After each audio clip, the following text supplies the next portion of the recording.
Hi readers, it's so nice to see you again. Today, I'll be reading chapters 15 through 20 of Ghost Camp. Once I'm done reading, remember to check out the discussion questions for this week listed on the WITS website. Last week, Harry and Alex saw a lot of really weird and scary things happen to their fellow campers. But the campers say that it's all a joke. When we last saw Harry, he was watching a camp soccer game. The girls' goalie got hit in the head by the ball, and Harry looked on in horror as he saw her head fall off. Let's hear what happens next. Reader beware, you're in for a scare. Chapter 15. I gasped and started to run. Through the thick wisps of black fog, the swirling dark mist seemed to float up from the ground and sweep down from the trees. It felt cold and wet on my face as I hurtled toward the girl. Squinting into the heavy darkness, I could see her sprawled on her stomach on the ground. And her head. I bent down and grabbed it. I don't know what I was thinking. Did I plan to plop it back on her shoulders? In a total panic, trembling with horror, I bent into the swirling mist and picked up the head with both hands. It felt surprisingly hard. Inhumanly hard. I raised it close to my face, and saw that I held a soccer ball, not a head, not a girl's head. I heard a groan, and gazed down to see the girl climb to her knees. She muttered something under her breath and shook her head. Her head. The head on her shoulders. She stood and frowned at me. I stared at her face, her head. My whole body was still shaking. Your head, I choked out. She tossed back her straight blonde hair, brushed dirt off her shorts. Then she reached for the ball. Harry, you're not on the first team, I heard a boy called. Yeah, get off the field, another boy demanded. I turned and saw that the players had all gathered around. But I saw her head fall off, I blurted out. I instantly regretted it. I knew I shouldn't have said it. Everyone laughed. They tossed back their heads and laughed at me. Someone slapped me on the back. Their grinning, laughing faces floated all around me. For a moment, it looked to me as if all their heads had come off. I was surrounded by laughing heads, bobbing in the eerie, shadowy light from the floodlights. The girl raised her hands to the side of her head and tugged up. See, Harry, she cried. See? It's still glued on. Someone better check Harry's head, a boy cried. Everyone laughed some more. A kid came up, grabbed my head, and tugged it. Ow! I screamed. More wild laughter. I tossed the goalie the soccer ball. Then I slunk off the field. What is wrong with me? I wondered. Why am I so messed up? Why do I keep seeing things? Am I just nervous because I'm in a new camp? Or am I totally losing it? I trudged to the sidelines and kept walking. I didn't know where I was going. I just knew I wanted to get away from the laughing kids, away from the soccer game. The heavy fog had settled over the field. I glanced back. I could hear the players' shouts and cheers, but I could barely see them. I turned and started toward the row of cabins. The dew on the tall grass tickled my legs as I walked. I was halfway to the cabins when I realized I was being followed. Chapter 16. I spun around. A face floated out of the darkness. Alex, I cried. In all the excitement over the soccer ball and the goalie's head, I had forgotten all about him. He stepped close to me, so close I could see beads of sweat on his upper lip. I saw it too, Alex whispered. Huh? I gasped. I didn't understand. You saw what? The girl's head, Alex said sharply. He turned back to the soccer field, to see if anyone had followed him, I guess. Then he turned back to me and tugged my t-shirt sleeve. I saw her head fall off too. I saw it bounce on the ground. I swallowed hard. You did? Really? He nodded. I thought I was going to puke. It was so gross. But it didn't fall off, I cried. Didn't you see? When I ran onto the field, I picked up the ball, not her head. But I saw it, Harry, Alex insisted. At first I thought it was just the fog. You know, my eyes playing tricks on me because of the heavy fog. But it had to be the fog, I replied quietly. That girl, she was perfectly okay.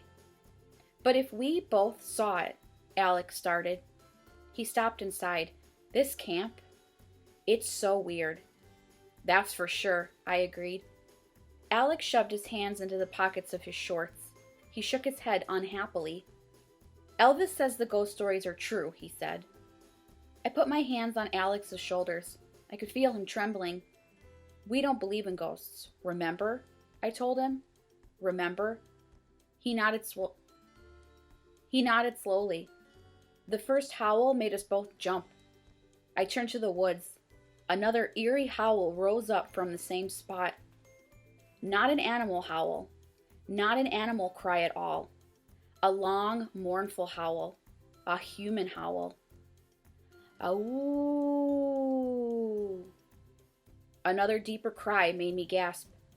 Alex grabbed my arm. His hand felt cold as ice. What is that? He choked out. I opened my mouth to reply, but another mournful howl interrupted. Ooh. I heard two creatures howling, maybe three, maybe more. The eerie wails floated up from behind the trees, until it sounded as if the whole woods were howling, in human howls, ghostly howls. We're surrounded, Harry, Alex whispered, still gripping my arm.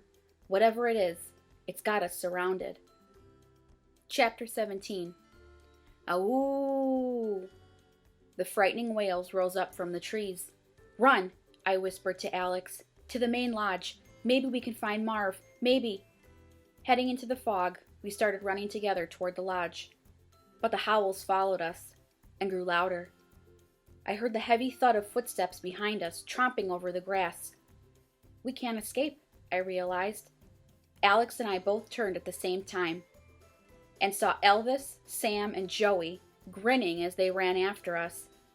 Sam cupped his hands around his mouth and let out a long, ghostly howl.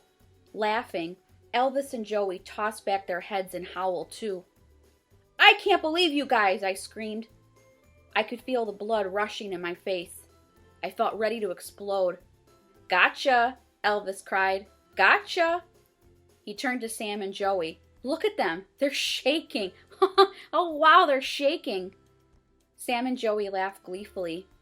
Did you think there were wolves in the woods? Sam asked. Or ghosts? Did you think we were ghosts? Joey demanded. Shut up, I replied. Alex didn't say a word. He lowered his eyes to the ground. I could see that he was as embarrassed as I was.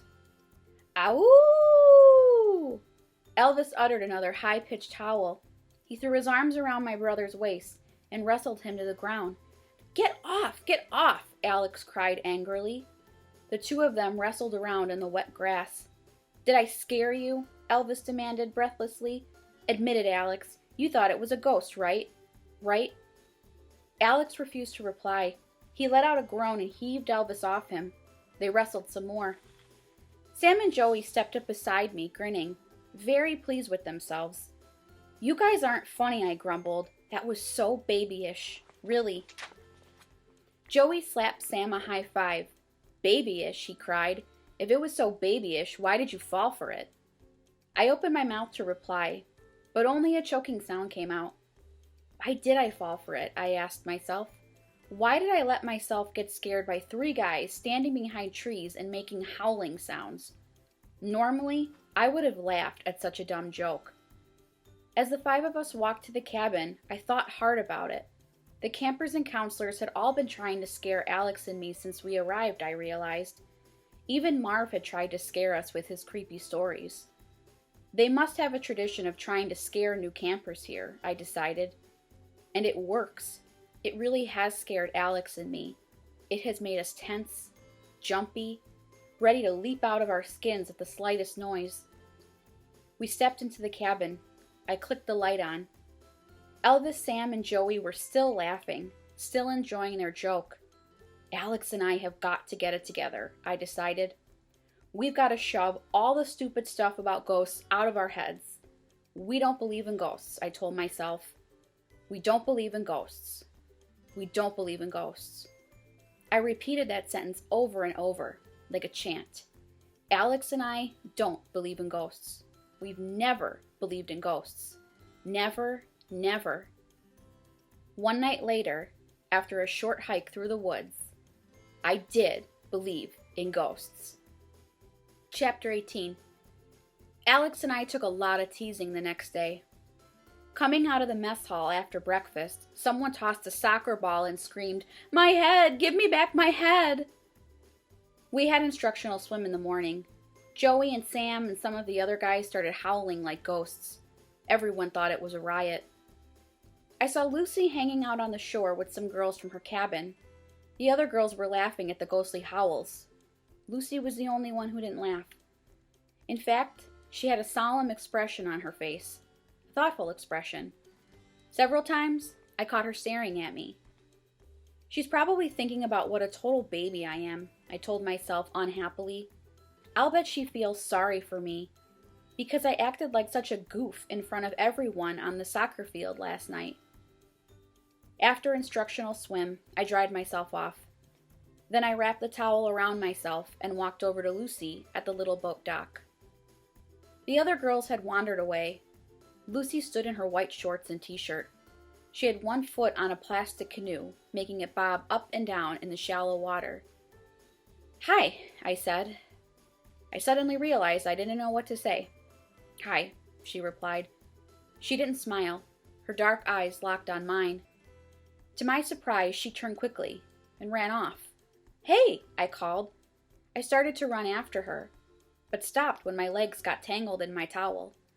"Hey, what's your problem?" She vanished behind the arts and crafts cabin. She never looked back. I know what her problem is, I told myself sadly. She doesn't want to be seen talking to me. To someone who thinks that a girl's head can roll off, and who thinks there are howling ghosts lurking in the woods. I wrapped the towel around me. Sam and Joey and some other guys were staring at me from the shore. I could see by the grins on their faces that they had seen Lucy run away from me. "Maybe it's your breath," Joey teased. They all fell on the ground, howling. After lunch, we had letter writing time.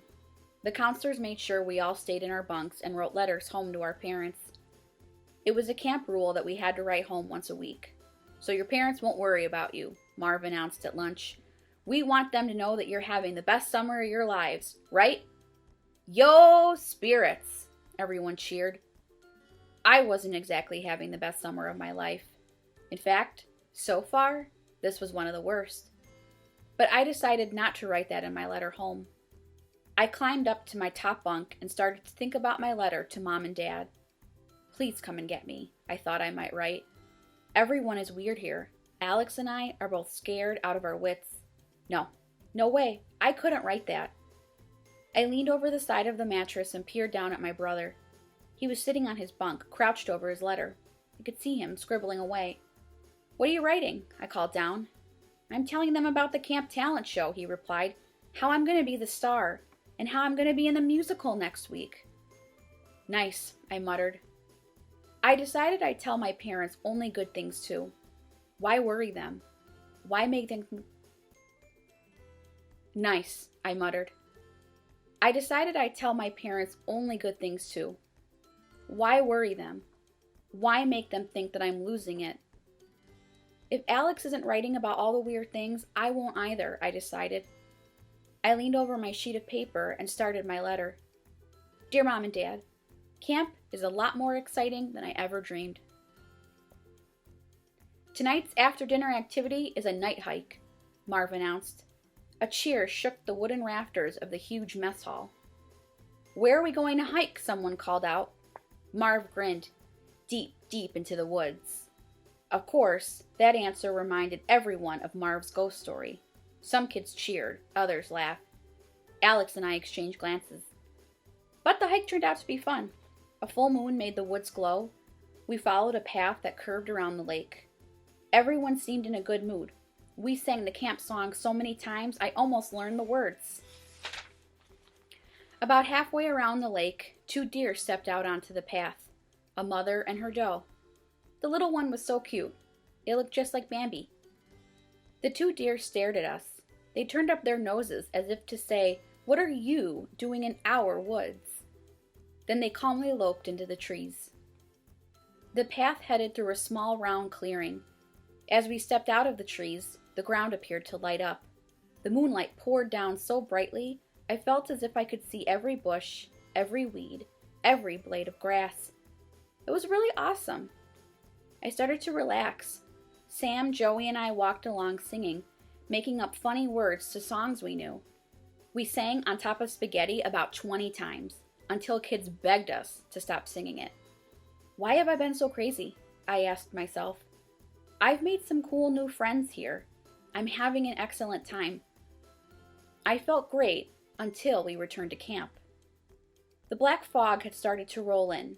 It greeted us, wrapping its cold, wet mists around us, darkening the sky, the ground, the whole camp. Lights out in 10 minutes, Marv announced. Kids scampered to their cabins. But two strong arms held me from behind, held me back. Hey! I cried out. I felt myself being pulled into the trees. Shh! Someone whispered in my ear. I spun around to find Lucy holding on to me. What are you doing? I whispered. We have to get to our bunks. We have to get ready for... Shh! She hissed again in my ear. Her dark eyes searched my face. Were those tears staining her pale cheeks? Clouds of fog rolled around us. She loosened her grip on my arms, but her eyes stayed on mine. Harry, you've got to help me, she whispered. I swallowed hard. Lucy, what's wrong? I think you know, she said softly. It's all true.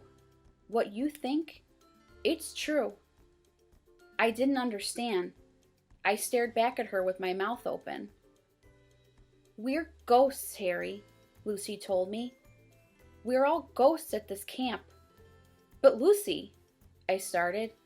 Yes. She nodded sadly. Yes, yes, yes. I'm a ghost too. Chapter 19. The trees disappeared behind the fog. The moonlight made Lucy's eyes sparkle like dark jewels, but the light faded from her eyes as the fog covered the moon. I didn't blink. I didn't move.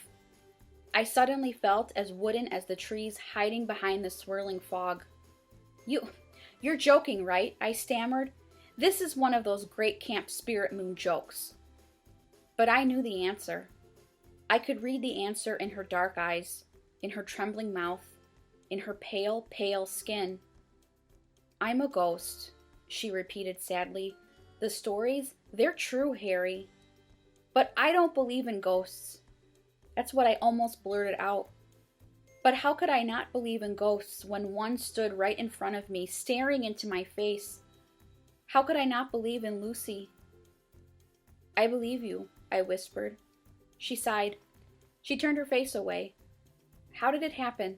I asked. Just as Marv told in the story, she replied. We were sitting around the campfire, all of us, just like the other night. The fog rolled in, such a dark, heavy fog. She sighed again. Even in the darkness, I could see the tears glistening in her eyes. When the fog finally floated away, Lucy continued, we were all dead, all ghosts. We've been out here ever since. I can't explain anymore. I don't know anymore. But when did it happen? I demanded. How long have you been a ghost, Lucy? She shrugged. I don't know. I've lost track of time. There is no time when you're a ghost. There's just one day, and then the next, and then the next. Forever, I guess. I stared at her without speaking. Chill after chill swept down my back. My whole body was shaking. I didn't even try to stop it. I reached out and grabbed her hand. I guess I wanted to see if she was real or not. One last test to see if she was pulling a joke. Oh! I dropped her hand as its icy cold shot through me. So cold. Her hand. As cold as the black fog. You believe me now? She asked softly. Once again, her dark eyes studied my face. I nodded. I believe you, I stammered. I believe you, Lucy. She didn't reply. I could still feel the cold of her hand on my fingers. The blue puddles, I murmured. The sticky blue puddles on the cabin floor. Do you know what they are? Yes, she replied. Those puddles are drops of protoplasm. Huh? Protoplasm? She nodded. The puzzle... She nodded. The puddles are made when we materialize, when we make ourselves visible. She twisted her face into a sorrowful frown. It takes so much strength to make ourselves visible, so much energy. The protoplasm puddles are made when we use that energy. I didn't really understand, but I knew when I stepped in them that the slimy blue puddles were something strange, something inhuman, traces of ghosts. And the things Alex and I saw, I demanded, kids floating above their bunks, their eyes glowing like spotlights, kids stabbing themselves and not bleeding, not crying out in pain. Some of the kids tried to scare you, Lucy confessed. They only wanted a little fun, Harry. It isn't fun being a ghost. Believe me. It isn't fun spending day after day after day out here, knowing you aren't real anymore, knowing you will never grow, knowing you will never change. She uttered a loud sob from deep in her chest. Knowing you will never have a life. I'm so sorry, I stammered. Her expression changed. Her eyes narrowed. Her mouth twisted into an unpleasant sneer. I took a step back, suddenly afraid. Help me, Harry, Lucy whispered. I can't stand it anymore. You've got to help me get away from here. Get away, I cried, taking another step back. How? You've got to let me possess... Get away, I cried, taking another step back. How? You've got to let me possess your mind, Lucy insisted. You've got to let me take over your body. Chapter 20. No, I gasped. Panic shot through my body. I felt every muscle tense. The blood throbbed at my temples. I need to take over your mind, Harry, Lucy repeated, stepping toward me. Please, please help me. No, I uttered again. I wanted to turn and run, but I couldn't move. My legs felt like jello. My whole body shook. I don't believe in ghosts. That thought flashed into my mind, but it wasn't true anymore. I stood at the edge of the woods, staring at Lucy, staring at Lucy's ghost. The fog swept around us. Again, I tried to run, but my legs wouldn't cooperate. What do you want to do to me? I finally choked out. Why do you have to take over my mind? It's my only way to escape, Lucy replied, her eyes locked on mine. My only way. Why don't you just run away? I demanded. She sighed. If I try to leave the camp by myself, I'll disappear. If I try to leave the others, I'll fade away. I'll join the mist, be part of the fog. I don't understand, I stammered. I took a step back. The fog seemed to tighten around me, cold and wet. Lucy stood 2 feet in front of me, but I could barely see her. She seemed to shimmer in and out with the fog. I need help, her voice floated softly. I had to struggle to hear her. The only way a ghost can escape is to take over the mind of a living person. But that's impossible, I screeched. What a dumb thing to say, I scolded myself. Seeing a ghost is impossible. Everything happening to me is impossible. But it's happening. I need to possess the mind and body of a living boy or girl, Lucy explained. I need to take over your body, Harry. I need you to take me away from here. No, I screamed again. I can't. My heart thudded so hard I could barely speak. I can't let you take over my mind, I finally managed to say. If you do that, I won't be me anymore. I started to back away. I have to get to the cabin, I decided. I have to get to Alex. We have to run away from this camp as fast as we can. Don't be scared, Lucy pleaded. She followed me. The fog circled us, as if holding us inside. Don't be scared, Lucy said. As soon as we are far away from here, I'll get out. I'll leave your mind. I'll leave your body. I promise, Harry. As soon as we escape this camp, I'll go away. You will be yourself again. You will be perfectly okay. I stopped backing up. My whole body trembled. The fog washed its cold mist over me. "Please, Harry," Lucy begged. "Please. I promise you'll be okay. I promise." I squinted at her through the rising mists. Should I do it?